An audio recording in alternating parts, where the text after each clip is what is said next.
बिथांमोननि जेनिखि गोसोखांथियाव मुंख्लं खाम्फा जों खालामदों। दा बे मुंख्लं खाम्फायाव आलारि बाथि सावनाय आरो बिबार बावनाय हाबाफारिखौ मावजेननो थाखाय आङो अल आसाम बर' फोरोंगिरि गुदि फोरोंगिरि गौतमनि मानगोनां गाहाय नेहाथारि कामिनी बसुमतारी आं बिथांखौ मावनो थाखाय गुरै खावलायबाय आरो बिथांजों लोगो लाफानो थाखाय जोंनि जिल्ला आफादनि मानगोनां बुंथिगिरि सुमन्त बसुमतारी बिथांखौ आङो गुरै खावलायबाय आरो जोंनि जिल्ला आफादनि गासैबो बिबानगिरिफोरखौबो लोगो लाफानो गुरै खावलायबाय।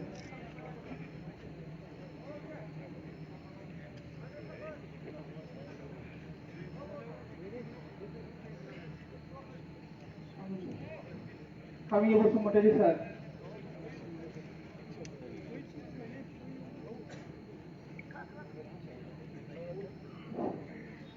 मुंख्लं खाम्फायाव जोंहा बिबार बावजेनगोन कामिनी बसुमतारी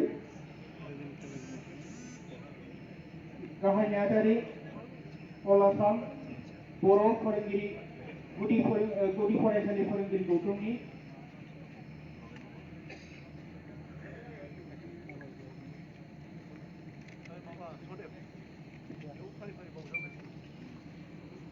बड'फानि सावगारि आरो डक्टर सर्वपल्ली राधाकृष्णनि सावगारि बेवहाय बिबार बावनाय हाबाफारिखौ आङो नुजाफैनो हानाय साफ्रोमबो फोरोंगुरु सानसुमै आरो गुबुन गुबुन आफादफोरनि बिबानगिरि आरो दैदेनगिरि नोंथांमोनखौ बावलांनो थाखाय फारि फारि आङो गुरै खावलायबाय।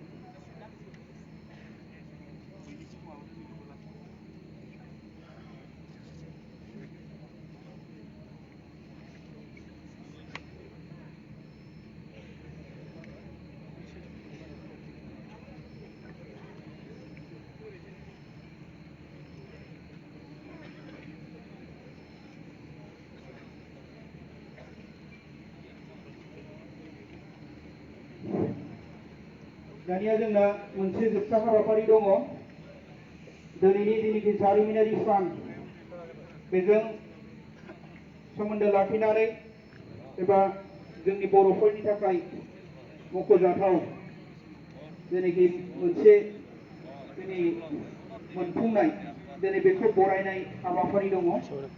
दा बेनो जाहैबाय डाइरेक्टरेट फर बड' मिडियाम एन्ड आदार ट्राइबेल लेंगुवेज बेखौ बोखावनाय महरै जोङो माखासे आलारि बाथि सावनाय बे हाबाफारिखौ जोङो लादों। दा बेखायनो बे आलारि बाथियाव सावजेननो थाखाय आङो मानगोनां दैदेनगिरि सानसुमै नोंथांमोनखौ खावलायनो लुबैदों। गिबियावनो नगेन नार्जारी, रनेन चन्द्र मुसाहारि, डक्टर रनेन चन्द्र मुसाहारि, सुकेल बसुमतारी, प्राणेश्वर बसुमतारी, सामाचरण औवारी, नितिन चन्द्र औवारी बिथांमोनखौ आङो लारियैनो थानानै जोंनि बे आलारि बाथिखौ सावजेननाय हाबाफारिखौ मावफुंनो थाखाय आं गुरै खावलायो। लोगोसेयैनो बे हाबाफारिखौ लोगो लाफानो थाखाय जोंनि जिल्ला आफादनि लेङाइ आफादनि आफादगिरि आरो जोंनि दैदेनगिरिफोरखौ लोगो लाफानो गुरै खावलायबाय।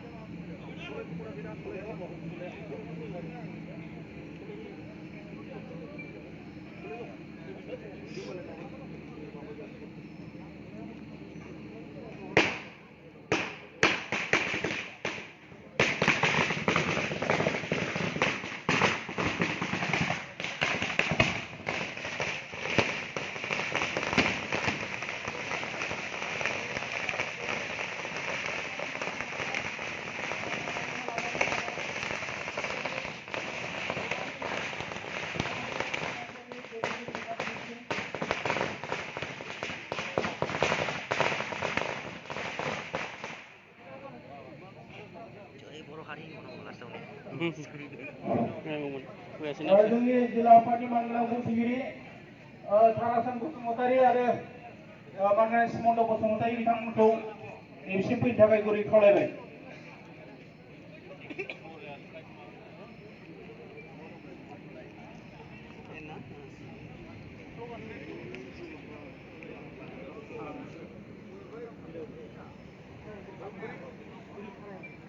Step माखौ प्लेस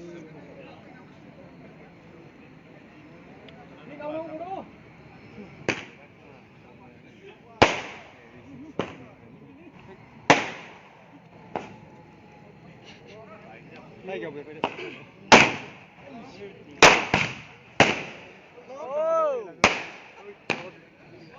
काजलगाव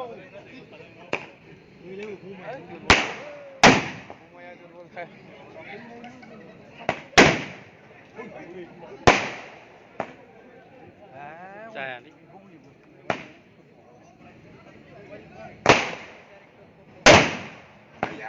ओरैसो फैबायमोन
बहाय बरायनाय फोरबोखौ फोरबो बाहागो लानो फैनाय साफ्रोम गेलागिरि आलासि नोंथांमोननिसिम मिथिनो खावलायनाय जोङो मोनाबिलिनि जानाय खालामदों नाथाय नोंथांमोनहा जानायखौ जानानै थाङो बेखौनो खावलायबाय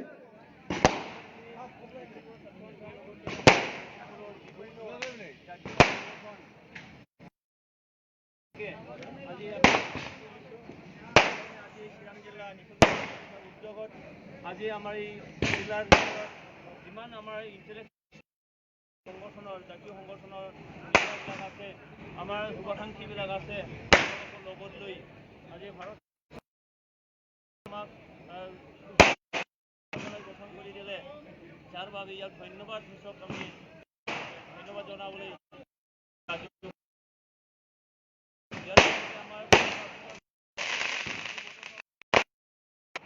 জাতি এটা উন্নত জাতি কৰিছিলে প্ৰস্তুতি হিচাপে তেখেতক আমি জ্ঞাপন দিছোঁ আমাৰ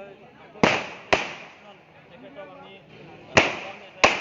মানে আমি তেখেতক ধন্যবাদ তেখেতক আমি সেৱা কৰিছোঁ আমাৰ যিকোনো সময়ছোৱাত যি আমাৰ মানে মাৰ্টিয়াৰ্ছবিলাক আছে তেওঁলোকক আমি ইয়াত সেৱা জনাইছোঁ তো আজি এই নতুন মানে আনন্দিত যে এই মানে চুক্তিৰ দ্বাৰা আমাৰ যি 6.4 নং দফাত যি Local and the government individual policy director medium and other tribal languages. Hello. Whoa, whoa, whoa. Nah, you know,